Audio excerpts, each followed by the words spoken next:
Jeremejephite waa macdanta helitaankeedu aadka dhifka iyo naadirka u yahay. Markii ugu horreysay ee la helay macdantan ama dhagaxan ayaa ku beegnaa dhammaadkii qarnigii 19aad. Waxayna noqotay mid ka mid ah dhagxaanta aadka loo raadiyo ee gemstoonka kadib markii ay yaraatay helideedu. Jeremejephite waxaa lagu yaqaan midab buluugan oo firfircoon, oo xiga buluugga khafiifka ah ilaa iyo buluugga qotada dheer ee ribbon. Waxaa kaloo lagu yaqaan tusmaynta refraktiifka sare leh oo bixinaya dhalaal aan caadi ahayn. Dhagaxa Jeremejephite caadi ahaan waa mid asal ah oo daahfuran oo si hufan u muuqato quruxdiisu. Wuxuuna leeyahay adkaanta cabirkeedu yahay 6.5 ilaa 7.5, taasoo ka dhigtay dhagaxanta ugu adag.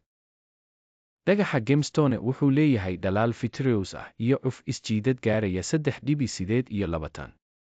Jeremejephite waxaa markii ugu horreysay laga helay Siberia waxaana loogu magac daray Pavel Jeremejev oo ku takhasusay macdanta oo u dhashay dalka Ruushka. Balse sannado kadib waxaa laga helay dalka Namibia oo ah isha ugu muhiimsan maanta ee laga qodo. Jeremejephite waa mid ka mid ah dhagxaanta qaaliga ah ee naadirka ah wuxuuna gaarayaa qiimo sare. Dhagax 1 ilaa iyo 2 karat ah wuxuu qiimaha iibkiisu ka badan yahay $10,000 kaaradkiiba. Qiimaha iibku aad bay u kala duwanaan karaan waxayse ku xidhan tahay cabbirka miisaanka, midabka, iyo hufnaanta dhalaalka.